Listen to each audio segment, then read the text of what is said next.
Salve, salve, meu povo! Pense no dia doido. Hoje foi. Cara, a gente tá tentando fazer uma live por semana para compartilhar os conteúdos do nosso livro, que é Artificial Heart. O autor é o Guilherme. E a gente quer transformar isso em uma série na Netflix e videogames para os nossos filhos. Então, compartilha essa live pra gente, pra todo mundo da Gen Z, geração Z, geração Millennium, nossa geração aí. Compartilha geral, fala assim, ó, você tem que assistir essa live, porque essas lives que a gente tá fazendo são lives que a gente quer ganhar audiência, mostrar pro povo a relevância do trabalho. A gente tá convidando gente do mundo todo. Semana passada a gente fez com o Maviael, que é pastor lá na China, cara. E a gente vai fazer na próxima semana, não sei se na próxima ou na outra, uma live com um astrônomo da NASA. Quer dizer, não da NASA, da Chava, que é a NASA lá no Japão. Então a gente tá trazendo muita gente massa pra cá, tá? Então, já compartilha essa live pra ajudar a gente. Já vou colocar o Guilherme aqui, que é o meu parceiro. A gente trabalha junto. E a gente já vai convidar o Yuri. Guilherme, antes de você entrar, avisa pro Yuri que a gente já começou a live e que pra ele ficar aí de sobreaviso e pode mandar o convite que a gente já aceita ele aqui. Então, Anne, linda, já vou começando a mandar beijo pro povo que eu amo, povo lindo que tá aqui, que sempre tá com a gente, compartilhando essas lives, compartilhando o nosso conteúdo. Esse povo é lindo, maravilhoso. O conteúdo, vocês sabem, né? Eu só trago conteúdo bombástico aqui. Eu não trago conteúdo de merda. Se for pra trazer conteúdo de merda, eu nem perco meu tempo. Cheguei a trabalhar agora, acabei de dar janta pros guris. Vou sentar na frente aqui do celular pra fazer live de merda? Não faço, não. Fico em casa aqui, produzindo outro tipo de conteúdo. Mas se eu entro aqui, é pra dar conteúdo relevante pra vocês. Coisas que impactaram a vida de pessoas, que impactaram a minha vida e que pode impactar a sua. De repente você tá aí na zona de conforto. Ai, queria alguns desafios pro ano de 2024. Então, assiste minhas lives, compartilha meu conteúdo aí, que vai ser bombástico. Yuri, meu filho, ainda bem que você tá por aqui. Já vou aqui adicionar o Guilherme e já vou... Já me acompanham há muito tempo, sabem que o Guilherme é o meu sócio, também autor e produtor do Artificial Heart. Salve, salve, meu amigo! E aí, galera? Calma, você tá olhando assim, tá? Kézia, a gente não combinou de estar todo mundo na câmera. Calma, tem uma surpresa Aqui, pra galera hoje. Olha essa camisa azul, meu amigo, como ela tá bombástica. Ela tá muito filé da Bahia. Quer dizer, filé do Brasil, né? Não vamos ser aqui. Não vamos aqui fazer o merchan da Bahia. Cara, muito top. Mostra a xícara, Guilherme. Mostra. E já vamos fazer aqui o merchan. Olha, você pode adquirir a sua xícara, tá? Através do artificialheart.com, que é o nosso website. Lá você vai ter uma página tanto para você poder fazer a sua oferta, tá? Ofertar para esse projeto, para fazer a sua doação, para que esse projeto alcance mais pessoas e a gente transforme isso rapidamente em um filme na Netflix, Apple TV, Amazon Prime TV e o que mais, Guilherme? Todos os principais streamings. E também aproveita e compra essa xícara e dá de presente agora no Natal. Se você mora aqui nos Estados Unidos, a gente ainda tá aí na semana do Thanksgiving, meio Natal. Então já compra a sua xícara, já apresentei as pessoas que você gosta e apoia o nosso projeto. E curte projeto. a gente aqui, viu? Curta, compartilha. A gente vai colocar, Guilherme, essa live no YouTube, no TikTok, alguns cortes. E a gente vai colocar alguns shorts também no YouTube. Por quê? Porque aí a galera tem a oportunidade de escanear o QR Code e vai poder ter a oportunidade de comprar, adquirir os produtos. Olha, tá muito lindo nosso material, tá, Yuri? Já vou apresentar o nosso convidado dessa noite! Aê! Olha ele! Meu amigo! Eu quero te dizer um babado aqui, tá? Esse cara, ele é pastor, mas ele é um gamer, pô. Então o papo hoje vai ser bombástico. Antes da gente apresentar o Yuri, Guilherme, dê a sua saudação para nossa galera que está aqui com a gente sempre. Salve, já faça seu merchan. Salve, família do Artificial Heart, do podcast. É sempre bom aí estar com vocês. Aguardem que nós temos assim muitas surpresas, né? Surpresas boas para você. E o ano de 2024 promete, não é, Kézia? Ah, meu amigo! Lá na Bahia a gente fala bem assim, tem um pagode, eu sou baiana, tá, Yuri? Tem um pagode lá na Bahia que o povo assim, se segura que lá vem madeira, você não sabe o que lhe aguarda, meu povo! E aí se escondendo pra ir. Ai! Se segura porque lá vem madeira, Arifício Racha é imparável e a gente tá com tudo. Agora apresente o nosso convidado, brother. Quem é Yuri? O que é que ele tá fazendo nessa live aqui, em plena terça-feira à noite? Se jogue. Né, Yuri é um amigo, né? Nossa, a gente conhece, né, de longa data. Faz um tempinho. Né, um tempinho, né? De velhos, né? Já que as analogias estão da Bahia, né? De velhos carnavais. Mas, no caso, né? Não carnavais, mas retiros de carnaval, né? Mas a gente se conhece bastante tempo, né? O Yuri, ele é uma pessoa assim, que tem uma vasta, né, experiência cultural. A gente vai falar mais sobre isso, né? Alguém que já morou tanto no Brasil, né, no Sul, no Norte, Nordeste, e alguém que tem assim, eu acho que é alguém assim que vocês vão ter muito interesse, né, em conhecê-lo, e essa live promete, né, Kézia? Promete! Yuri, olha, eu sou a típica apresentadora de podcast que bota o cara contra a parede e me jogo. Então se prepara, aperta o cinto que a gente vai começar. Vixe. Antes da gente começar, Yuri, suas palavras, meu amigo. Fale aí com esse povo que te assiste, que vai te assistir nas outras plataformas. Bom, boa noite aí. É um prazer estar aqui. Agradeço o Guilherme. Ele já tinha falado de... Na verdade, a gente já tinha falado, não na época do Artificial Hearts, mas de conversar aí numa live já acho desde o ano passado, né? Não rolou na época, mas também é um prazer poder estar aí, trocar uma ideia. E quem me conhece sabe que eu gosto de falar. Então, vocês vão me legal. Às vezes eu saio falando, e a gente não tem freio e não para, né? Cara, vamos nessa. Eu adoro falar também. Não, isso é bom pra lá. É lógico. Eu tenho uma surpresa, mas a surpresa eu vou soltar daqui a pouco.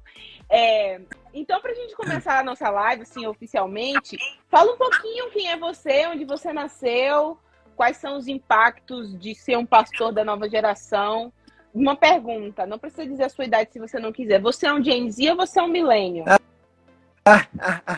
Eu sou mais milênio. Eu tenho 27, eu nasci em 96. Eu sou de 96. Quase você é Gen Z, quase. Quase, bateu a Eu sou quase Gen Z, mas eu acho que pelo meio que eu fui criado, eu me sinto muito mais millennial do que Gen Z. Cara, você sabe, Yuri, aí agora eu quero já começar as provocações. A minha dissertação de mestrado foi justamente sobre isso. Porque, às vezes, o que determina... Eu cheguei à conclusão, fiz uma pesquisa com a Liquant, fui a campo, investiguei mais de 1.200 pessoas, e eu cheguei à conclusão que o que determina a geração do indivíduo não é o ano que ele nasceu, e sim o convívio de pessoas que ele teve. Então, por exemplo, Exato. O meu pai é um baby boomer, mas ele conviveu com muitas pessoas millennials e a cabeça dele é muito, muito à frente. E já tem pessoas que é Gen Z, que conviveu com pessoas com baby boomer, geração X, e tem uma mente muito... Então, assim, o que determina o comportamento social da pessoa é o convívio das gerações que ela tem. Então, por mais que você tenha nascido no milênio, né, na geração milênio, você talvez tenha mais ali influência social do Gen Z, porque você ainda era muito pequeno e meio que você é um nativo digital, né? Você nasce aí nessa pegada aí que já estava tudo pronto. Só para me certificar, primeiro, o Millennial é mais antigo que o Gen Z, né? Eu não tô confundindo. O Millennial vem logo antes. Eu sou Millennial. Gen então, Z eu me sinto mais... Quando eu leio sobre Gen Z Millennial, eu me sinto mais Millennial. O meu jeito de pensar, o meu jeito de agir, o meu jeito de enxergar mundo é mais Millennial do que Gen Z. Okay. Eu sinto um pouco de raiva, às vezes, de Gen Z, entendeu? A gente sente. Aquela coisa... Eu tô naquela fase que eu sou jovem, mas eu tô começando a me sentir velho, sabe? Você começa a falar, na minha época, aí eu começo a falar... Que merda é isso? Ai, não assim, fala isso, porque a gente já não se existe sentiu. Isso é muito ruim, cara. E os guris, tudo do fundamental, começa a chamar a gente de tio, a gente fica com muita raiva, velho. Como é isso? Eu não sou tio, não sou tia. irmão do seu pai? Como assim? Não me chama de tia, não, cara. É horrível. Tá. Yuri, vamos lá. Diga aí. Você se considera um third cultural, uma terceira cultura? Eu vou explicar pra galera que tá assistindo. Semana passada, rapidinho, Guilherme. Semana passada a gente Tem um idoso me chamando de velho aí no chat. Tem um idoso chamando você de velho, Kevin. Tem um idoso me chamando de velho aí. Yuri é muito velho. Kevin, a próxima live tem que ser contigo, Kevin. Você tem que falar aqui de Pokémon. Como é que o Pokémon vai impactar as próximas gerações à luz da Bíblia? Você sabe que na época do Pokémon GO, que lançou, que tava febre, aquele negócio inteiro, o Kevin já me fez levar ele de carro do NASF pra Arthur, pra cidade, pra ele poder caçar Pokémon no lago pra pegar Pokémon aquático. Aí não, Kevin entregou só contexto, o Kevin é um amigo nosso, né? Um abraço aí, né, pro Kevin que tá nos assistindo. E se você quiser, né, caçar, né, um Pokémon, já tem aí, né? De repente a gente pode até lançar, né, Guilherme, com os produtores aí que estão querendo que o Artificial Heart vire game, lançar um Artificial Heart Go. E os caras têm que caçar os personagens. É uma ideia, tá? Vamos lá. Yuri, eu vou só contextualizar aqui pra galera. Um third cultural é um cara que ele tem influência de várias culturas. Ele nasceu em um país, mas ele não é necessariamente influenciado por aquele país que ele nasceu, porque a mãe, talvez, como na semana passada a gente entrevistou o Maviel, a esposa dele é argentina, ele é brasileiro, o filho é chinês, e o outro que foi pequenininho para a China. Então, a mentezinha dos filhos dele já é muito deslocada, sabe? Tem uma cosmovisão, uma visão de mundo bem mais amplificada. Você se considera um cara que tem um third culture? A gente já tinha conversado há um tempo atrás sobre isso. O que você entende sobre isso? E se você se considera um cara imerso aí nessa terceira cultura? Eu acho que, tipo assim, eu não sou um third culture kid. Eu não me considero, o pessoal chama de TCK, né? O TCK. Eu não me considero pelo fato de que eu sou brasileiro, nasci no Brasil, cresci, morei a maior parte do Brasil. Nesse sentido, eu não sou. Tá. Mas eu acho que eu compreendo a terceira cultura e eu tenho alguns aspectos e algumas características disso. Por alguns motivos. Primeiro fato, porque é o lugar que eu morei mais tempo, eu fiquei 4 anos. Eu nunca fiquei mais do que 3, 4 anos no lugar, então eu sempre me mudei. Você tinha até perguntado, né, onde eu nasci, de onde eu fui. Sempre que o povo me pergunta de onde eu sou, é a pergunta mais difícil de responder, porque eu não tenho um local, entendeu? Eu nasci no Espírito Santo, mas se você ter uma ideia, eu nunca morei no Espírito Santo. Eu nunca tive uma casa no Espírito Santo. Aí eu morei no Espírito Santo, fui para Bahia. Com 2 anos de idade, saí da Bahia, Cachoeira, fui para Ivatuba, Paraná. 1 ano no Paraná, com 3 para 4 anos de idade, eu estava em Palmital. Com 5 para 6 anos de idade, fui para Cascavel, Paraná. Depois Maringá. E com 10 anos de idade, eu saí de Maringá, voltei para Bahia, que foi o tempo que eu fiquei mais longo seguido. 4 anos, assim, com casa fixa, né? Na Bahia, em Cachoeira. De lá foi quando eu tive minha experiência mais fora de cultura, né? Que eu fui morar 2 anos nas Filipinas, lá na Ásia. E aí, de lá, eu voltei, aí fiquei com os meus pais morando em São Paulo e eu fazendo faculdade. 2 anos na Bahia, 4 a 5 anos no NASP, aí 2 anos trabalhando em Santos e agora eu tô no meu final do 2º ano em São Paulo.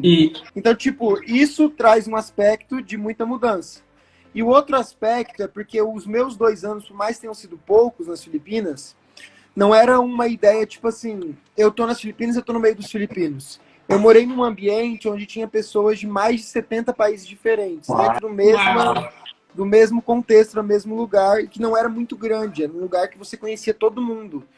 Então eu tive muita exposição a gente que era terceira cultura, entendeu? Entendi. E aí isso me fez compreendê-los melhor e vivenciar. Então eu tenho muitos amigos, tipo assim, bem próximos, que são exatamente crianças de terceira cultura. Você falou do Mavi aí, né? Eu tenho um amigo que ele tem uma família que é ele, um irmão, uma irmã, pai e mãe. Todos os 5, cada um nasceu em um país diferente. Que isso, cara? É Juan, né? Agora me responde. Exatamente. Uma coisa, Yuri.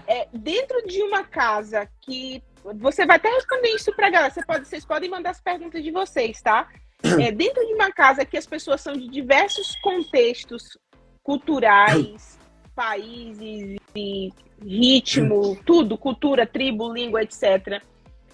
O que uniformiza, na sua opinião? Eu digo assim, em nível de cosmovisão, o que você acha que uniformiza uma família, assim, para que eles criem regras, padrões e eles sigam meio que uma cultura ali familiar? Porque cada um tem uma mentalidade diferente. Por exemplo, eu sou baiana, apesar de que eu morei na Bahia toda a minha vida praticamente, uma boa parte da minha vida, mas assim, eu viajei o Brasil e a gente viajava o Brasil todo, e países e etc. Meu esposo é de São Paulo.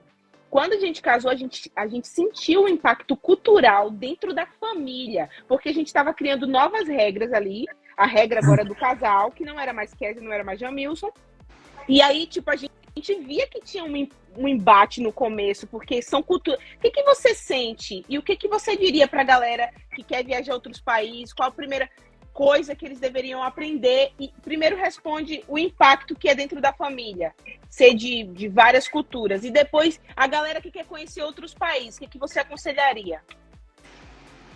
Então, isso é uma pergunta muito legal, porque eu acho que isso extrapola o âmbito familiar, né? Quando a gente fala de família de culturas diferentes, eu acho legal, porque essa família do Juan é um exemplo de uma família extremamente unida. Pelo que a gente vê, claro. Né? Mas ele é um cara extremamente ligado à irmã e ao irmão dele. E isso, além de serem nascidos de países diferentes, desde a adolescência eles saem de casa e vão estudar em países diferentes. Quando o Juan morava nas Filipinas, no último ano que eu estava lá, ele saiu para estudar no Quênia. A irmã dele estudou em Hong Kong. Então, tipo assim, morando a distância... Tá em Israel agora, né, Yuri? Ele tá, eu acho que ele tá na Europa, na verdade, na Alemanha. Vai estar na Europa. Eu acho que tá fazendo um PhD em assiriologia. Ele tá fazendo um PhD em assiriologia. Gente, tá aí, ó. Pera aí, Yuri, dá uma pausa aqui, ó. Você que tá assistindo a nossa live, a gente tá falando de brasileiros que rompem as barreiras culturais, de país, de idioma. É fácil, Yuri, daqui a pouco você vai falar sobre isso, se é fácil os desafios de ir para outro país. Fica aqui e manda a tua pergunta, vai, continua. Então, essa questão é uma questão muito interessante, porque muitas vezes, Kézia, e aqui eu até falo com o pastor, a gente lida com gente nas igrejas, e às vezes o que mais deixa a gente triste é gente que não aprende a conviver junto pelas diferenças, que se tornam inimigos, entendeu? E eu lembro que quando eu estava na faculdade, aqui em teologia, um professor que eu gosto bastante, ele deu só uma aula, mas é até um amigo, a gente mexe em alguns assuntos também algumas vezes, o professor Alan Novaes, eu nunca esqueço. Ele deu uma aula sobre diferenças pra gente, e ele pegou ali alguns textos de Ellen White e tudo mais. Principalmente eu, quando criança... A sua internet tá oscilando, Yuri. A sua internet oscilou um pouco, aí cortou o que você falou. Tá melhor agora. Melhor, deixa eu sentar mais perto daqui. Só pra, antes de voltar no assunto, foi um momento meio conturbado, porque eu cheguei em casa faz o quê? Uns 20 para 30 minutos. E o meu celular já estava apagado. Eu tenho um celular daquele jeito que se eu acordo às 8 e mexo no celular até às 10, ele já tá precisando ser recarregado. E eu voltei para casa e aqui tava tendo um temporal e o escritório era para eu estar no escritório nesse momento, sentado lá na frente do computador e tudo mais. Ele encharcou. A minha esposa estava até agora passando secador e pano, porque o teclado, o monitor dela, o chão estava encharcado aqui de água. E aí eu vim pro quarto e aqui eu acho que a internet pega um pouco pior, mas eu cheguei aqui mais perto agora. Não, tá legal. Mas deu certo. Eu tô carregando o celular, falando aqui. E ó, eu tô com uma pecinha aqui do meu lado também. Olha, essa figura aqui. Eu lembro dela. Ela é minúscula. Mas voltando, né?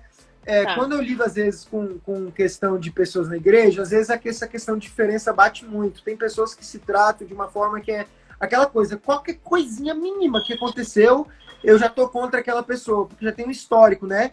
E muitas vezes é justamente essa diferença cultural. Eu cresci numa casa onde tal coisa, por exemplo, uma casa onde falar alto em público não é um problema. Já outra pessoa cresceu numa casa onde se você levantava a voz e falava mais alto, o pai já colocava no seu lugar. E aí, quando você cresce, você lida com alguém que fala alto, porque isso é normal, não é uma ofensa, essa pessoa já se sente ofendida. Então, são diferenças que mesmo no mesmo país, numa mesma igreja, numa mesma fé, e eu digo mais, eu e minha irmã, numa mesma casa, crescendo com os mesmos pais, nos mesmos ambientes, a gente tem problemas. Uau. E a gente tem muita dificuldade em lidar com diferenças. E eu lembro que o professor Novaes, ele levou a gente a concluir que as diferenças, elas não são problema. Porque às vezes a gente cresce com aquela ideia de que no céu nós vamos ser todos iguais. E a Ellen White, ela fala que no céu nós vamos ser diferentes. Que vão ter pessoas com personalidades diferentes, com jeitos diferentes, que a diversidade, ela é divina. Ela é propósito de Deus. E diversidade é boa. O problema da diversidade é a gente não saber lidar com ela e querer impor as nossas maneiras em tudo em cima das outras pessoas. E é isso que eu vejo quando eu olho o exemplo de uma família que é totalmente diferente e eles se amam e se dão bem. Por quê? As diferenças, em vez de dividirem, elas agregam. Porque existem coisas maiores, valores familiares, de união, de fé, de sangue, que eles unem muito mais e fazem com que as diferenças possam agregar em vez de dividir. Então eu acho que as culturas, as diferenças, elas têm muito a oferecer.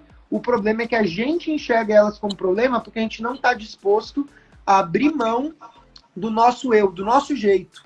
Aí você falou tudo, tá? Uau. Você falou tudo. Tô bem. E aí eu queria pontuar um escritor alemão, Kurt. Ele fala sobre como você desbloquear a sua mente. Porque nós somos bolificados culturalmente, né? A gente é bolificado na sociedade. E quando a gente rompe, a gente encontra o despertar dessa mente. E aí a gente se depara com passagens na Bíblia, por exemplo, quando o apóstolo Paulo fala que a gente deveria desapegar das informações. Eu tô contextualizando, tá? Tô parafraseando o apóstolo Paulo. A gente deveria desapegar das crenças limitantes que nós temos culturalmente e abrir mão do nosso próprio eu para que a gente conseguisse experimentar qual é a boa, perfeita e agradável vontade de Deus. Mas a gente só vai conseguir experimentar essa profundidade. Você está entendendo o que eu estou querendo dizer? Esse mecanismo de entender quem é Deus, o que é Deus, o que Ele faz por nós, quando a gente desapega psicologicamente do nosso eu. Aí a gente precisa colocar a nossa cultura um pouco de lado, as nossas crenças de lado, e estar aberto a novos padrões, né? A nova cultura, uma nova linguagem. E é justamente isso que o livro Artificial Heart traz. Guilherme, o que é que você acha que com o que o Yuri falou, o livro Artificial Heart casa completamente com o que a gente está tentando trazer aí para Gen Z e geração milênio? Eu acho que assim, o Yuri, né, eu acho que você toca, né, Yuri, num assunto assim que é bem importante, né? Eu acho que todos nós, a gente tem essa necessidade, né? A gente tem tanto uma busca, né, uma necessidade por Deus e para viver, né, com o nosso próximo, né, com a nossa família. E eu acho que assim, o Artificial Heart, quando a gente criou esse projeto, era tentar recriar, né, a gente vive, eu acho assim, numa sociedade que não é mais diversa, é mais dividida, né? E a verdadeira diversidade, eu acho que como você apontou, é uma diversidade que é pautada nos valores. Na individualidade, mas na união ao mesmo tempo, né? E eu acho que, assim, esse projeto, tanto quando a Kézia, todo mundo que estava envolvido, eu sei que eu falei com você, né? Quando eu ia lá aí na tua casa, talvez assim esse desejo que a gente tem de trazer uma mensagem que o mundo talvez não queira ouvir, né? Porque assim a gente vive, eu acho, assim, numa época, né? Que você falou, né? Algumas pessoas assim às vezes estão muito presas a um medo, né? Da cultura. E outros abraçam a cultura de uma maneira assim cega, acrítica, né? E eu sei que você, né, a gente tem, assim, talvez experiências parecidas, né, a gente viveu em diferentes lugares. Como é que tem sido a sua experiência, né, trabalhando com a juventude? Eu sei que você é um cara, assim, bem contemporâneo, né, embora você fale que você é velho, mas você não é nada de velho. Como é que tem sido, assim, essa sua... Eu sei que você é um cara, assim, bem inovador, né, você gosta muito, assim, de computação, você tem um dom natural com idiomas, né? Com livros, eu sei que você traduz, isso é uma coisa que a gente poderia falar mais. mas como é que tem sido essa sua, digamos assim, a sua experiência, sendo um cara que é bastante jovem, né, tem uma responsabilidade grande como um líder religioso de uma igreja, Pregar para as conversando, novas né, gerações, né, Guilherme? falando, né, com uma geração que muitas vezes até não tem assim um certo preconceito, assim uma certa rejeição, né, da autoridade ou da figura, né, de uma pessoa religiosa. E aí, Yuri, quais são os seus desafios para pregar para essa nova galerinha aí? Assim, hoje o meu maior desafio não é nem novas gerações, porque o meu âmbito que eu estou hoje, a maioria dos meus membros, eles já são o oposto, a geração mais antiga. Quando eu estava em Santos, eu estava no colégio, aí era diferente, que eu estava com a molecada, né? Ensino médio, ensino fundamental. Então eu saí de um extremamente para o outro. Mas eu não tenho muita dificuldade com esse sentido, porque justamente eu não sou, apesar do que você falou, eu sou uma pessoa que vivenciou muitas culturas, então você abre a mente a muitas coisas. Eu sou uma pessoa extremamente digital. Não que eu nasci numa época onde tudo era digital, mas porque desde que eu sou muito novo, meu pai me incentivou o digital e eu criei paixão pelo digital. Se eu não fosse ser pastor, eu seria engenheiro da computação. Desde muito novo, a minha vida é olhar um computador, mexer em peça, montar peça, arrumar computador, tentar criar coisa, aprender. O primeiro livro que eu comprei foi um livro ensinando JavaScript. É mesmo? Eu sempre curti muito essas coisas. Mas, apesar de tudo isso, eu não sou aquele tipo de pessoa que força mudança. Tipo assim, eu gosto do novo, eu gosto da dinâmica, mas eu não sou aquela pessoa que, tipo assim, precisa ser. Eu consigo me adaptar muito bem. Por isso que eu falo que eu sou mais millennial do que Gen Z. Porque o Gen Z, normalmente, quando vem uma autoridade, uma pessoa mais velha, e fala, não é assim, é por esse caminho, ela rejeita Ele isso já porque ela tem boicota. acesso a tanta informação na internet que o que alguém falou, não importa quem que é que ele tenha falado. Eu vou Ele já buscar minha informação e buscar minha verdade. Uhum. Eu entendo isso, mas eu não sou exatamente assim. Eu tenho um maior respeito por autoridade, eu tenho um maior respeito por idade. Por isso que eu acho que eu tô no meio ali, millennial, Gen Z, entendeu? Eu entendo do acesso, eu entendo a mente do jovem, então eu consigo dialogar com ele. Eu não vou ser essa pessoa que impõe a verdade e fala, vai ser assim, pronto. Eu nunca sou assim, eu sou uma pessoa mais diplomática. Mas eu consigo lidar bem também com a pessoa que é mais o estilo à moda antiga, sabe? Eu consigo lidar bem. E aí, né, divaguei muito, mas acho que a sua pergunta foi mais em relação a esse desafio de falar com diferentes gerações. Sim. Cara, isso daí é uma coisa... Oi, fala, Kézia.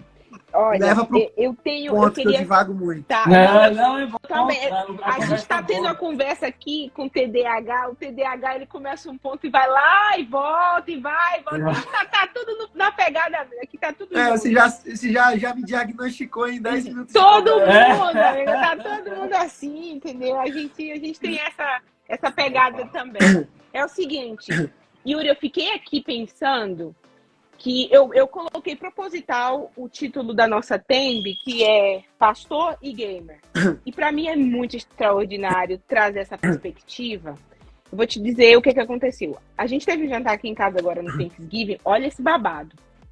A minha amiga, ela é muito amiga minha, uma querida, uma pessoa que eu gosto muito. E eu tô apoiando ela, tá escrevendo. Ela tem uma vida totalmente diferente do padrão que as pessoas estão acostumadas. Vou dar um exemplo.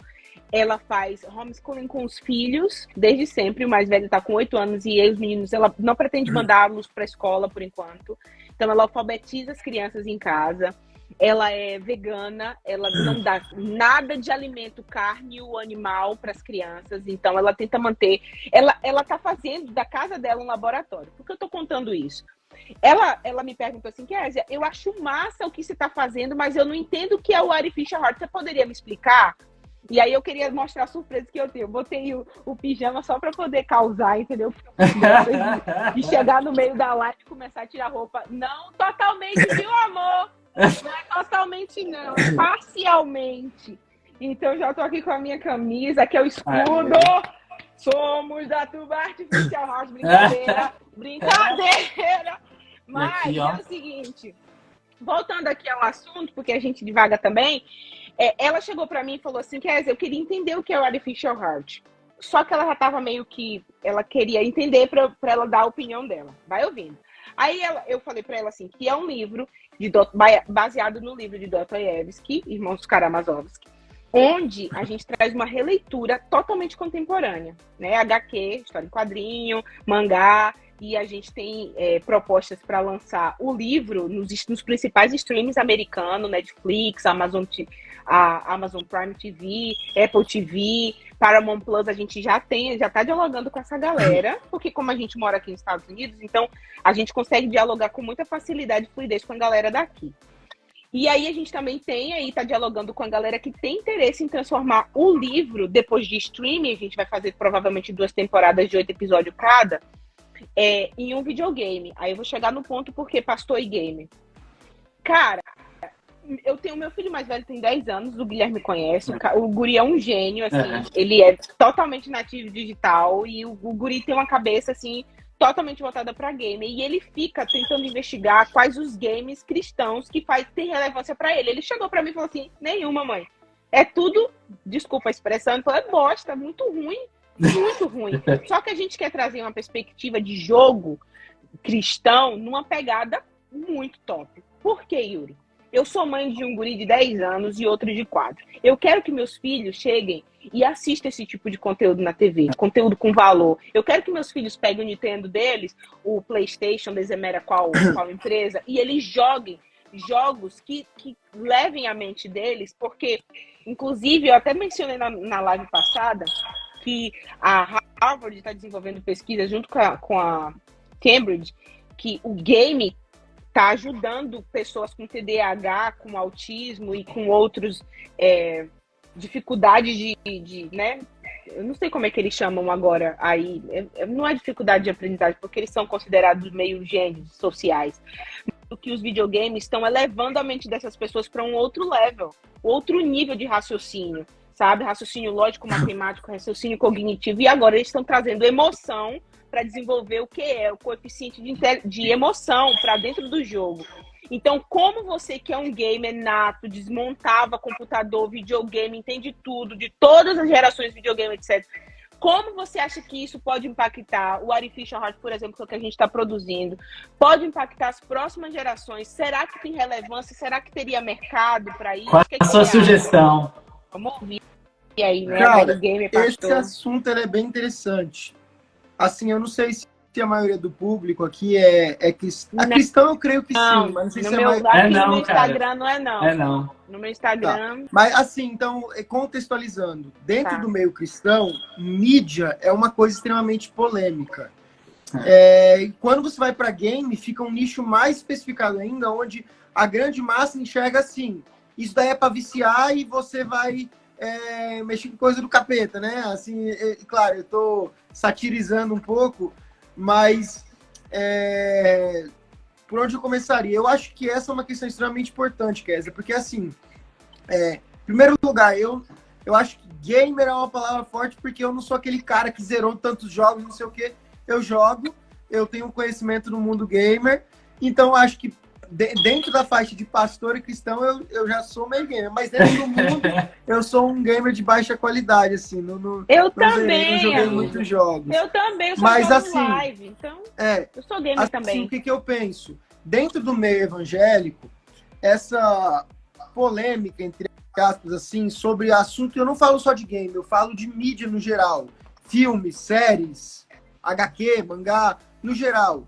Esse é um assunto que eu vejo que ele é extremamente mal explorado, porque ele tende a divagar para 2 extremos, ou 8 ou 80. Então, o 8 é tipo assim, aquela pessoa que fala, não, nem fala sobre o assunto e é um assunto totalmente, não tem nada a ver. Põe o que quer na cara do menino de 8 anos, deixa ele assistir o que quer, deixa ele ter acesso ao que ele quiser no celular, ou o que ele quiser numa TV. Ah, ele assiste isso aqui não vai ter nada, não vai fazer nada de mal. E o outro extremo que é, e me perdoe quem acredita nisso, não quero entrar em debate, mas mensagem subliminar. Assistiu isso aqui, você coisa do capeta. Botou Harry Potter, a criança vai estar mexendo com bruxaria. Então é uma coisa extrema. E aí parece que o cristianismo não consegue dialogar muito com a adolescência por esse sentido. Porque ou ele tem um tabu em falar sobre assunto e só ignora, e a criança ela entra num mundo onde vai ter muita ideologia que vai contra a mensagem bíblica, onde vai ter muita mensagem que vai impactar emocionalmente, onde vai ter coisas que é destinada a um público de uma idade, uma maturidade, que a criança ela não tem a mínima maturidade de conseguir filtrar aquilo e vai impactar ela emocionalmente e gerar traumas para o futuro e vai mudar ela. E a gente, quando a gente vai falar sobre assunto, game, filmes, séries, ou a gente demoniza ou a gente ignora. Então, eu acho que esse ponto que você tratou sobre ter conteúdo de valor é extremamente importante. E eu vou contar aqui a minha experiência pessoal. Quando eu era novo, o meu pai, ele sempre foi uma pessoa bem rígida, assim, comigo. Não ao extremo, né? Mas uma coisa que ele sempre fez, que eu admiro muito e que eu acho que teve uma influência muito positiva em mim, foi porque ele nunca me baniu da mídia e dos games, mas ele sempre monitorou e filtrou. Uau. Então, por exemplo, eu lembro que quando eu morava em Maringá, ali na faixa dos 8 a 10 anos de idade, era a época que a gente tinha cadastro no Blockbuster, né? Antes da Netflix, antes de tudo isso. E todo dia 12 do mês...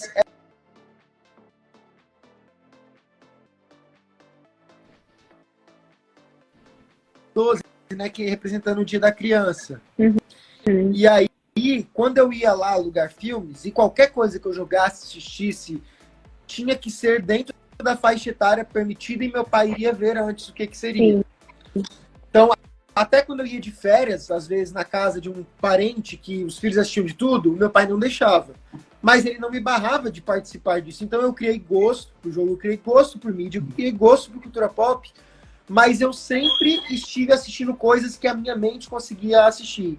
E eu sinto que hoje eu sou uma pessoa que quando eu assisto ou tenho contato com alguma coisa, eu consigo ver aquilo que é contra a minha fé, é contra o meu valor, e saber isso daqui é inegociável para mim. E eu consigo filtrar.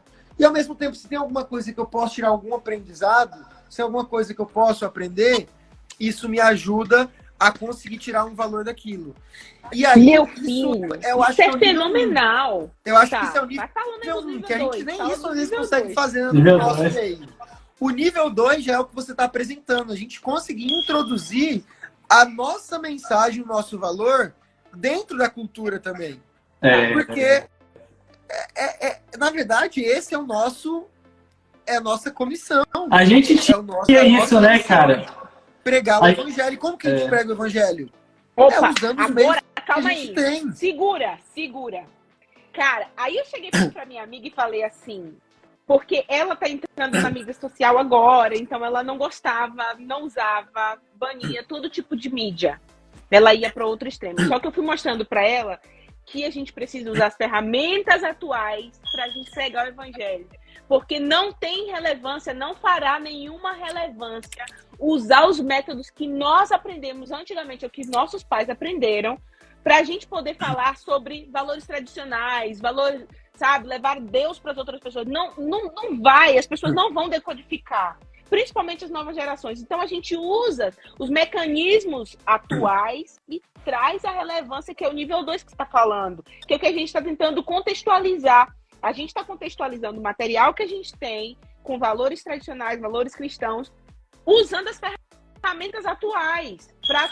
E olha, Yuri, eu fiz uma pesquisa de mercado com o Guilherme há 2 anos atrás. A gente descobriu que tem uma demanda reprimida de 2,9 bilhões de dólares no mercado, de pessoas em busca desse tipo de conteúdo e acham os conteúdos que estão produzindo muito ruins. E agora está vindo a Angel Studio, que é a mesma produtora que a gente também está dialogando com eles para promover o nosso material no streaming deles. A Angel Studio está trazendo um conteúdo um pouco mais Gen Z, um pouco mais millennial, e eles estão trazendo uma pegada muito sci-fi.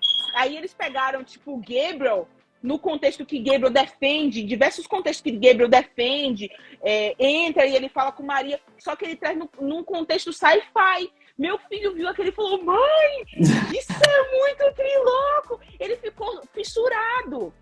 Se eu mostrasse do jeito que eu aprendi, ele, ai mãe, isso é boring, isso é chato. Não prega, nem pro meu filho. Então o que eu falei pra ela foi o seguinte, Yuri, não adianta você banir 100% e dizer assim, não presta, não vale, não quero. Você precisa passar o filtro. O que teu pai fez, ele programou o teu mindset o teu subconsciente para quando você fosse adulto, você filtrar. Hoje você filtra, porque um dia ele filtrou para você. Então, a criança, ela não tem filtro, cara. Você bota, ela joga lá de frente pro YouTube, deu merda. Vai sair um mini assassino, com 4 anos de idade, pegando uma arma, querendo atirar em todo mundo. Mas você, pai, fazendo esse filtro, você protege teu filho e faz o que teu pai fez contigo. E eu acho que mais importante ainda, Kézia, porque mesmo que, tipo assim, você filtra de muitas coisas, ainda assim, aqui eu não tô querendo ser também conspiratório e tudo mais, não tô chegando nesse extremo. Mas em tudo existe uma forma de pensar, né? Eu não tô dizendo que Hollywood cria para tentar influenciar as nossas crianças a fazerem não sei o quê, eu não penso isso. Mas por trás da mente do autor, do roteirista, tem uma mentalidade que mesmo num desenho infantil, vai moldar um pouco a mentalidade da criança. Só que o que eu acho que é mais importante ainda, além do filtro, é o pai e a mãe, eles não serem preguiçosos a ponto de, tipo assim, porque é muito fácil você proibir. Proibir não exige nada. Proibir, pronto. Agora, difícil é você pegar e gastar tempo ensinando o valor. A gente quer que os nossos adolescentes, eles tenham os valores da Bíblia, a gente quer que eles tenham os valores cristãos, mas a gente não quer gastar tempo de relacionamento, de amizade com eles, de leitura, de estudo com eles, de apresentar esses valores. Então, como que eu posso filtrar hoje? Porque eu aprendi o valor. E o valor que eu aprendi, ele se tornou inegociável para mim. O princípio que eu aprendi, ele é meu hoje. Ele é um princípio que veio passado dos meus pais para mim, mas hoje ele é meu. Então, tipo assim, quando eu assisto alguma coisa e ele traz essa série, esse filme traz uma visão de relacionamentos descartáveis. Estou dando um exemplo aleatório aqui, de que para você se relacionar com uma pessoa, ter um relacionamento íntimo, isso não exige muito compromisso. Um dia você está se relacionando com um, outro dia com o outro.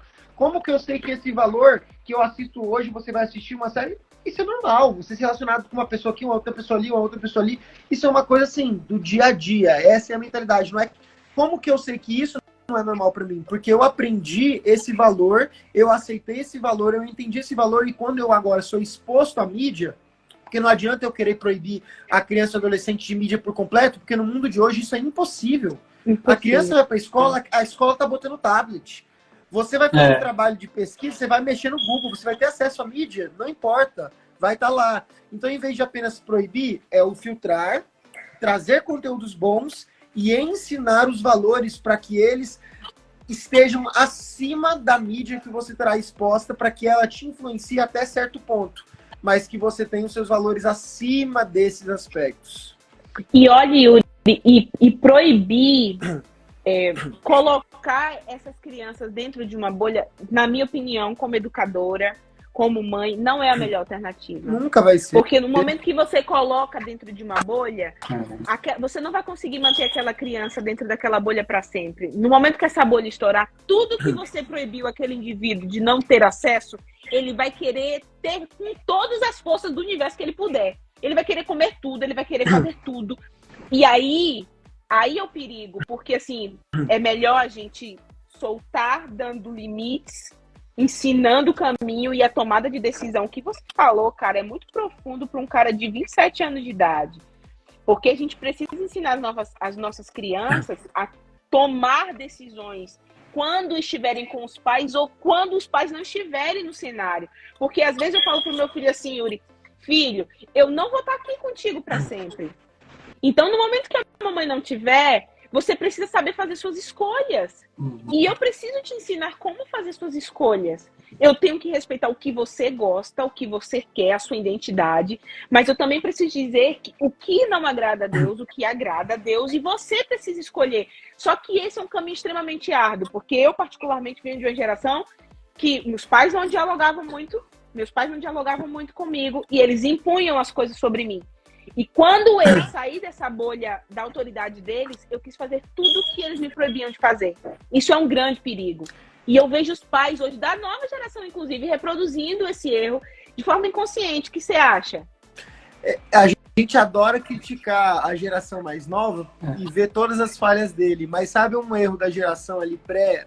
Eu nunca lembro os nomes deles, mas acho que da Baby Boomer, é que eles entraram numa época de mundo onde o crescimento econômico que você tem que trabalhar para sustentar é um negócio tão forte que você passou a se cansar tanto no trabalho que a educação de filho virou um negócio preguiçoso. Exato. Então, tipo assim, a minha vida é o meu Geração trabalho. X. A educação do meu filho é... Não, você não vai. Apanhou, bateu, castigou. Cansado. E você não ensinou a criança a pensar. E aí estão reclamando da nova geração, mas é fruto de um trabalho de parenting, né? Um trabalho de ensinar os filhos de educação preguiçoso. Claro. É o que você falou. Proibir é necessário algumas vezes, mas uma educação baseada no dizer não, é sim, é não, é isso e pronto, e no bater, ela é um tipo de educação preguiçosa.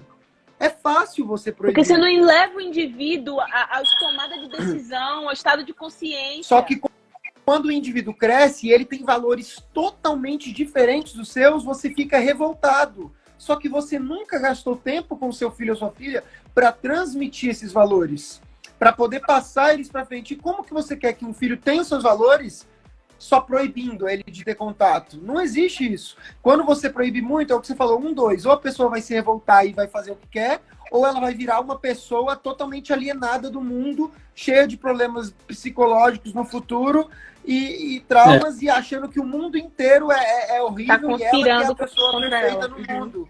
Entendeu?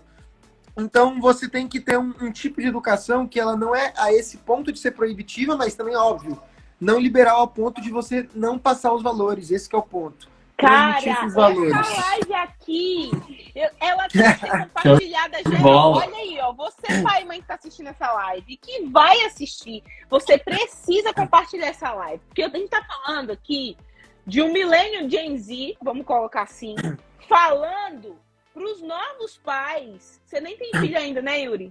Ainda não. Todo mundo tá pressionando aí. Não cai depressão de ninguém, não. Que quem paga conta é você. Daqui uns 3, 4 aninhos é o nosso plano. Tá de boa na lagoa. Tá de Início boa. dos 30. Cara, pensa aí, galera. Você que tá assistindo essa live. Olha o que o Yuri tá falando. Olha a relevância e a profundidade do que ele tá abordando aqui nessa live. Ele tá falando de equilíbrio.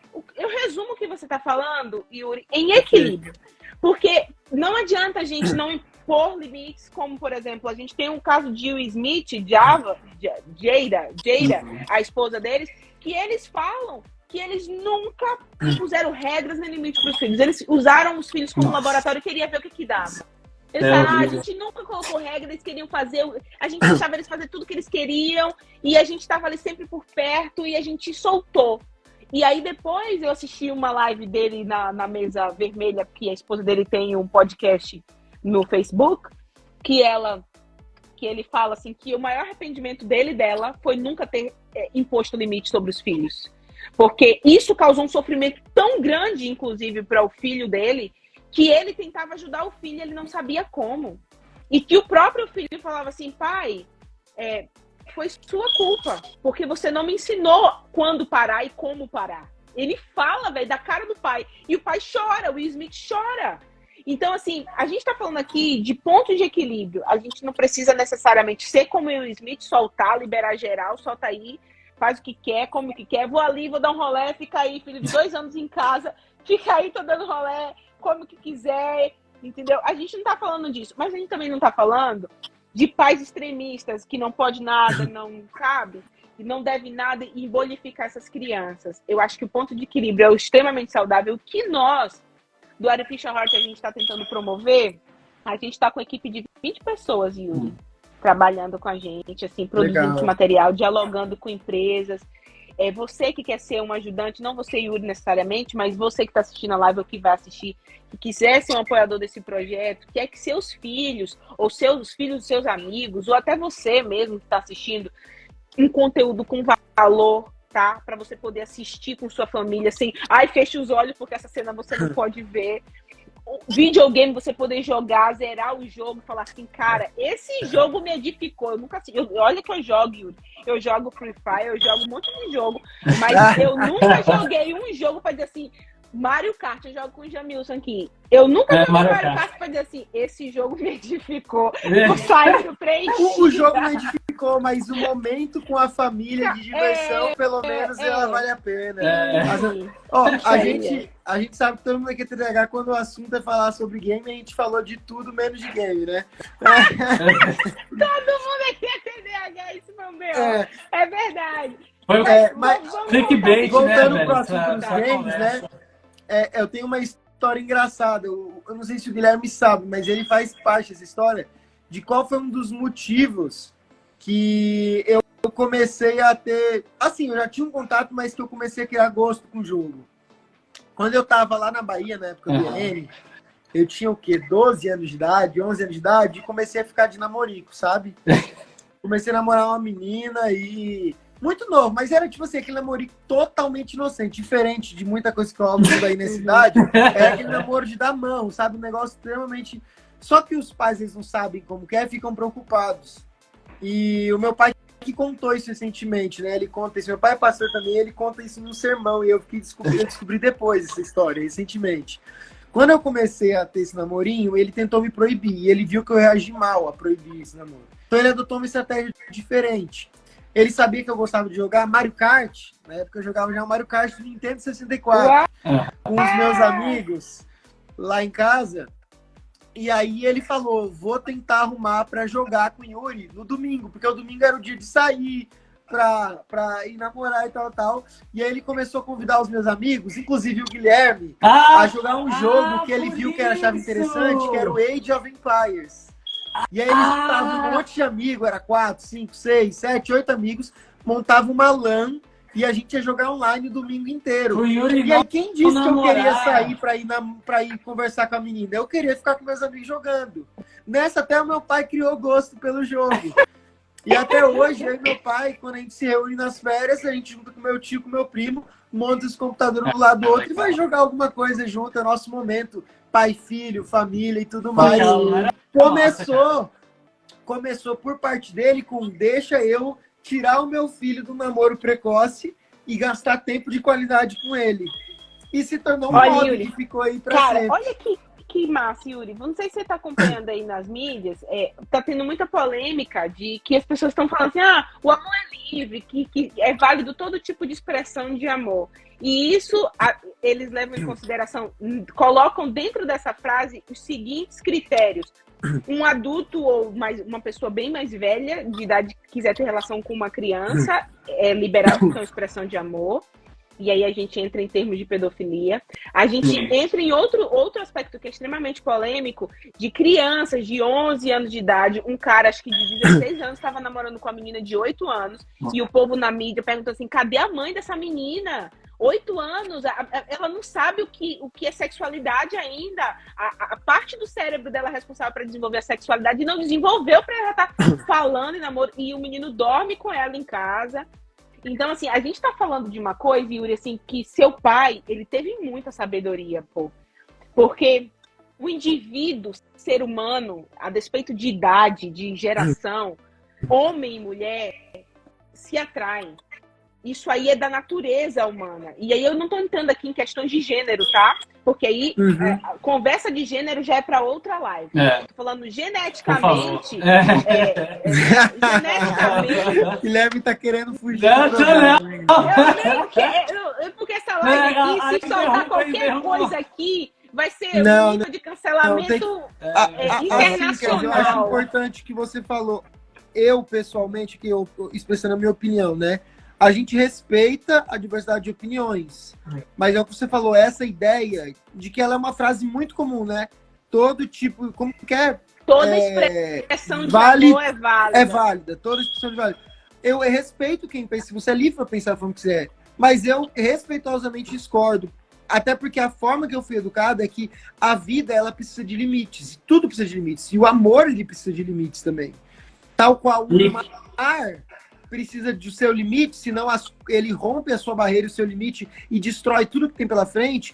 Quando a gente não põe limites para tudo que é bom também, não é porque o mar é bom. A gente tem que limites porque é ruim, grandes, e limites moderados para aquilo que é bom. O amor é a melhor coisa que a gente tem, mas quando ele se torna sem limite, a gente corre vários riscos. E a gente pode falar de diversos tipos aqui, né? Não vamos entrar em outros, mas diversos tipos. O amor, quando ele não tem limite do grude, até de se tornar um vício, um relacionamento com alguém se tornar uma Dependência fixação. emocional. Você Isso passa se a ser torna dependente assim, emocionalmente tem da pessoa. diversos tipos de falta de limite dentro do amor que trazem riscos sérios para uma pessoa. Tudo na vida, bom ou ruim, tem limite. Quando você vai comer, até o que é bom, se você comer exageradamente, vai fazer mal. Se você Exato. vai entrar em glutonaria. Tudo, não existe nada nesse mundo que não tenha limite, a não ser a graça de Deus. Essa não tem limites para alcançar ninguém. Mas fora Olha, isso, tudo precisa ter fala. limite. E quer dizer, isso entra também, né, no propósito, né, desse projeto que a gente está fazendo, que é também mostrar para as pessoas, né, que existem limites, existe uma regra maior, né, que nós precisamos reconhecer, né? Existe um Deus, né? Existe alguém. Nós não estamos sozinhos, né? E a gente vive num mundo, né, como o Yuri está falando, que você tem assim, as pessoas acham que podem fazer o que quiserem, que não há limites, né? E o que a gente acaba criando é uma sociedade de pessoas assim egoístas, narcisistas, né? Então acho que o War Facial Hearts também, né, esse conteúdo é para reaquecer, né, os corações, né, que ficaram frios com muitas dessas noções erradas, né, desses pensamentos limitantes, né, que têm se perpetuado, né, na nossa sociedade. Olha, Guilherme, você falou duas coisas aí que para mim foi assim, duas palavras: narcisista e egoísta. Quando o ser humano ele não entende que ele precisa de regra e limite, ele se torna algoz de si mesmo, porque ele vira o próprio Deus. Ele E vira isso dentro da narcísico. religião também, Não, porque a gente está mas falando a sobre quando religião você tira é a o caos religião. universal agora, pô. Se a gente, para as pessoas, a religião é o caos. Eu estou com problemas emocionais porque eu fui criado num ambiente religioso doentio.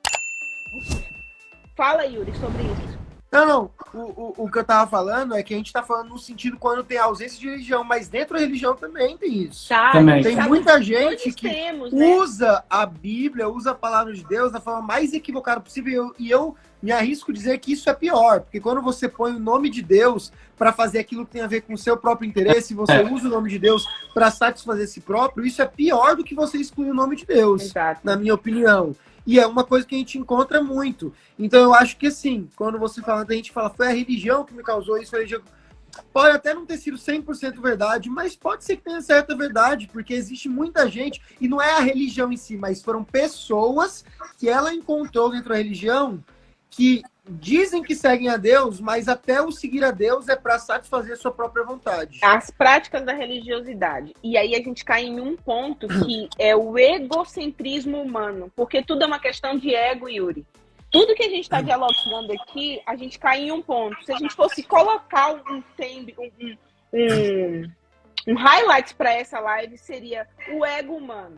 Porque tudo é uma questão de ego. Pensa, raciocina. Você acabou de dizer assim, por um extremo extremista religioso, a gente tem um extremista religioso que usa a fé, o nome de Deus, para banir, vir o ópio, né, como alguns sociólogos dizem, o ópio do povo, que é para alienar a mente das pessoas. A gente tem um outro lado que diz assim, eu não quero Deus, eu não aceito Deus, eu sou livre para fazer, que vira Deus de si mesmo, egoísta, egocêntrico, o próprio algoz se martiriza, se machuca. Então a gente tem os dois extremos. Como a gente encontrar um equilíbrio? Essa é a pergunta que vale mais de $1 milhão, porque a tendência do ser humano, ela não é mediar e analisar. A tendência do ser humano é ir de acordo com os seus sentimentos. A gente valoriza ou muito pouco que a gente sente e a gente não tem um ponto de equilíbrio com isso. Então, se você perceber, a história da humanidade mostra os extremos. A gente sai de um extremo onde a religião é obrigatória e ela não tem nada a ver com Deus, e sim tem a ver com constituição de poder, de quem quer usar o nome de Deus para constituir poder, para traumatizar gerações que vão construir um mundo onde a gente tira o nome de Deus. Porque a gente é assim, a gente é extremo. Normalmente quem cresce num lar extremo costuma ir para um outro extremo. É normal a gente ver isso, porque a gente é assim, a gente procura, para o que nos fere, saída para outro lado. E aí a gente, como cristão, a gente sempre acho que Satanás tem um dedinho nisso daí, porque ele é muito inteligente em tentar fazer você tentar tampar a sua dor com alguma coisa que é proposta como o seu alívio. Isso vai ajudar você, isso vai tampar a sua dor. Só que, na verdade, disfarçado de alívio para sua dor, que é uma dor real, que foi causada por um erro crasso, você vai para um outro extremo, onde você vai tentar aliviar sua dor com erros que vão trazer novas dores para você no futuro. Exato. E a gente nunca está procurando. Assim, a minha opinião, não é nada fácil isso, mas para mim, a minha opinião é quando a gente gastar mais tempo ensinando os valores corretos e os valores divinos e menos tempo discutindo e abominando os erros. A gente gosta muito porque é muito fácil botar dedo naquilo que é errado. Isso aqui é errado, isso aqui é errado. Você vai por esse caminho que é errado. Mas a gente gasta muito tempo apontando os erros e traumatizando pessoas com proibições, como a gente estava falando, e pouco tempo ensinando verdades. Quando a gente aprende as verdades, a gente sabe tomar decisões perante as oportunidades de erros. Mas o que a gente mais vê por aí é gente que sobe num púlpito para só apontar e demonizar as coisas. Uau. E pouco tempo gasto estudando a palavra de Deus para aprender a ensinar os valores divinos. Então, Yuri, você está falando assim que a nossa mensagem, ela não pode ser só uma mensagem negativa, né? Porque às vezes a gente só fala o que a gente não é, mas a gente não fala o que a gente é. Voltando Né? ao Muitas assunto vezes a gente... de educação, né? Quando a gente fala sobre educação na Bíblia, principalmente no Antigo Testamento, qual que é o verso que a gente mais lembra? O lema lá do Educar o link. de É para você. filho. É para você. Eu esqueci a palavra, é inculcar. Inculcar. É para você colocar lá dentro. Quando a gente fala do lema Caralho. do judeu, você vai estudar esse livro e vai meditar nele, você vai ler essas palavras, Josué, repetir essas palavras você vai meditar de dia e de de noite, noite. ao acordar, ao andar, ao dormir. Então, a ordem de educação de Deus para o seu povo, desde o início, para que mantivesse essa verdade ao longo de gerações e momentos históricos, não foi baseado normalmente no não faça isso, não faça isso. Deus usou isso em momentos dramáticos, no fundo do poço, quando o povo era escravo e eles não sabiam nem raciocinar, nem ler direito. Eles não sabiam refletir. Aí Deus usou, não faça isso, não faça isso. Mas à medida que o tempo passou e o povo foi se amadurecendo, e eu creio que nós vivemos uma época que a gente não tem incapacidade intelectual para estudar. Pelo contrário, a gente está numa época onde a capacidade intelectual é a maior. Só que a gente ainda vive querendo viver na base do não pode, não faça, faça isso.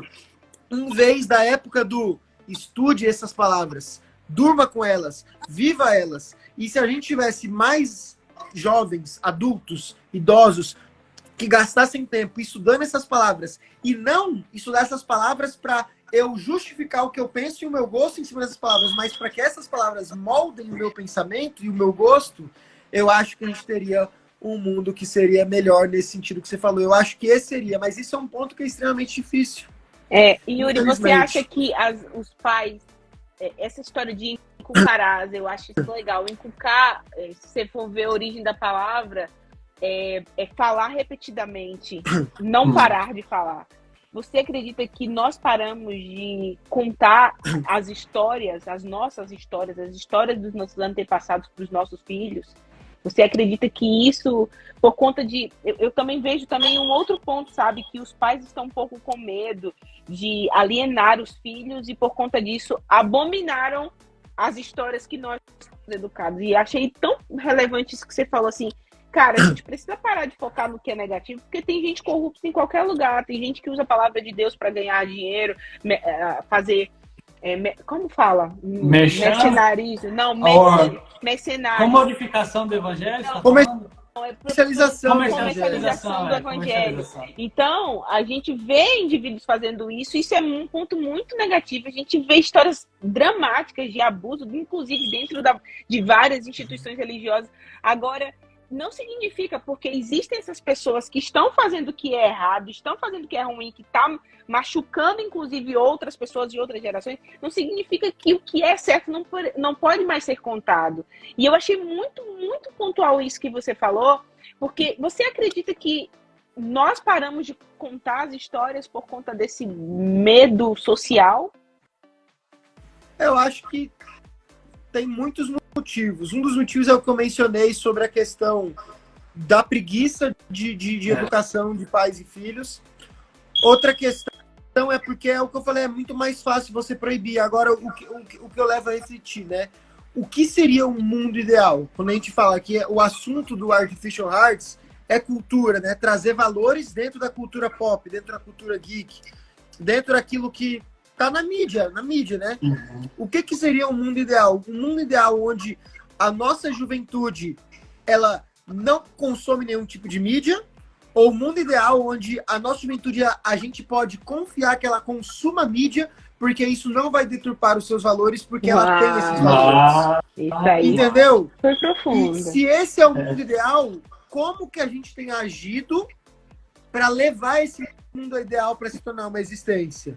Entendeu? Quando a gente fala de pessoas que vão palestrar sobre mídia nas nossas igrejas, essas pessoas estão demonizando a mídia ou elas estão ensinando a gente a usar as mídias? Quando a gente fala sobre educação de pais, a gente está falando sobre pais puxarem a cinta e proibirem tudo para acabar com o problema da liberalização de tudo, do que tudo pode, da falta de limites, ou a gente está ensinando pais a amarem os seus filhos para gastarem tempo de qualidade com ele, para que os filhos possam entender que a identidade do pai também é sua identidade, para entender que aquele povo da Bíblia, que é de milhares de anos atrás de um livro que para alguns não faz nenhum sentido, é um povo que tem uma identidade, uma fé que eu me relaciono. A gente fala tanto sobre pertencimento, mas normalmente a gente traz pertencimento baseado no eu me senti bem nesse ambiente. Eu senti que esse ambiente, eu gosto dessa música. Eu senti que nesse ambiente... E aí Sai no muita ponto gente do ego tá de novo, falando né? sobre igreja, sobre a música, a roupa que vestem, não sei o que. Isso são coisas tão superficiais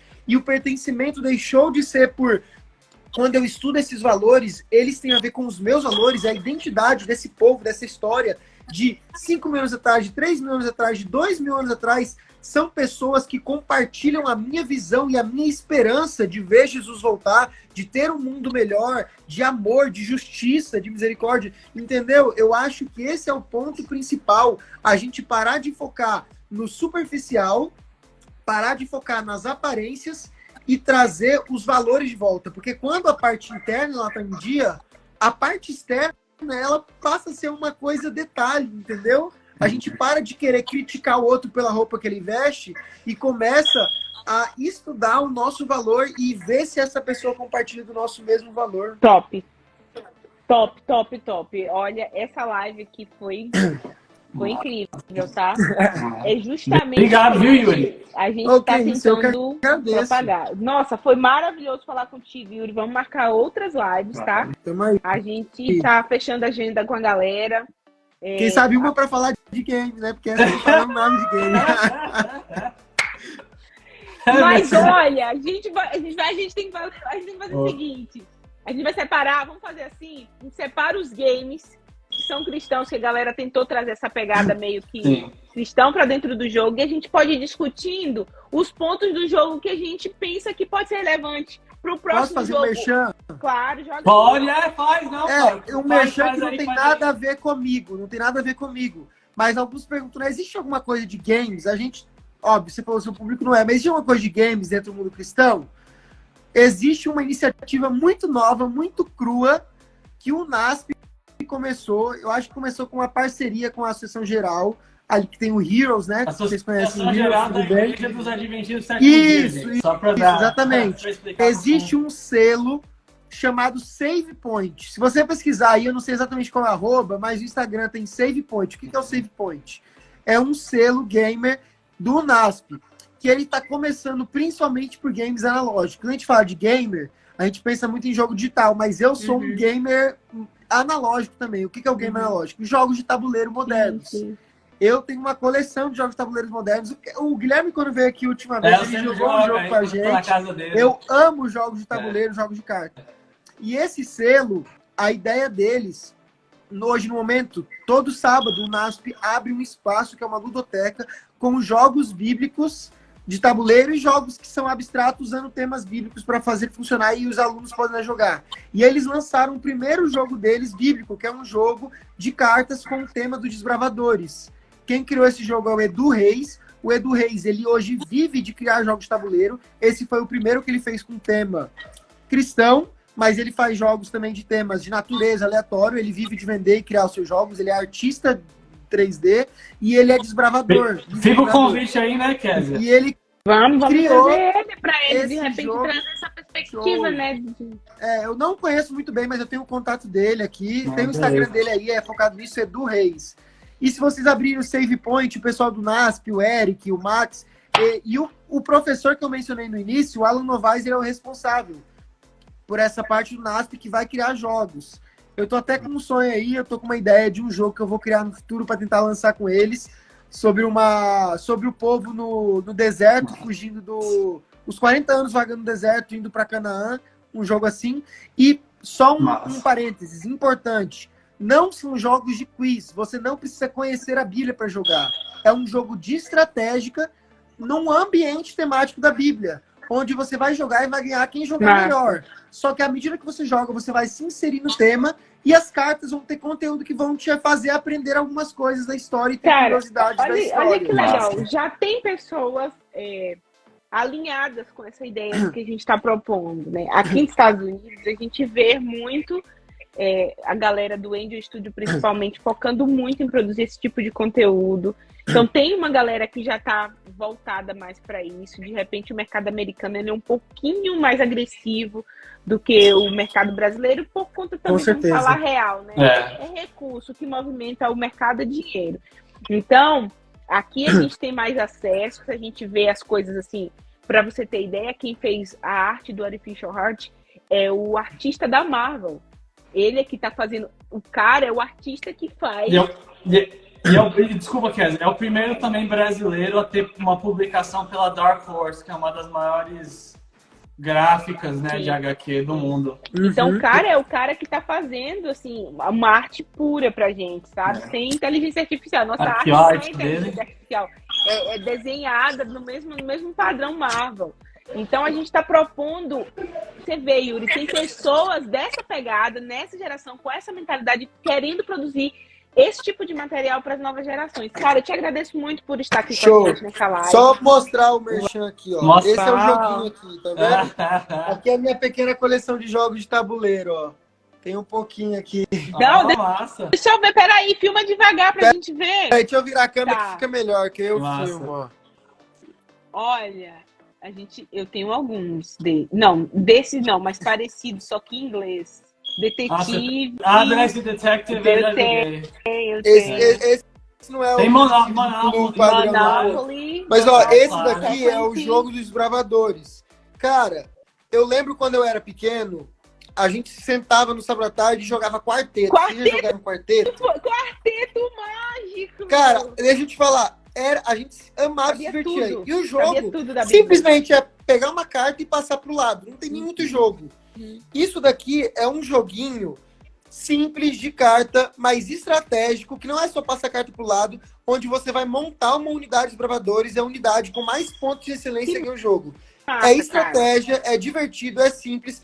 E, tipo, é só o começo do que a gente pode fazer ali, né? Claro. Com essa ideia dos games aí e fazer a nossa juventude se unir num sábado à tarde pra criançada, a juventude não sair por aí e deitar na cama e ficar assistindo TikTok o dia inteiro num sábado, em vez de socializar e aprender alguma coisa da Bíblia, fazer um pequeno grupo, fazer uma coisa, trazer um conteúdo cristão de forma lúdica, de forma divertida, social e criando relacionamentos. Acho genial. Tá vendo esse jogo, se alguém tiver interesse, é só abrir aí o Instagram ou da loja do NASP ou do Save Point aí, que o pessoal vai passar as informações.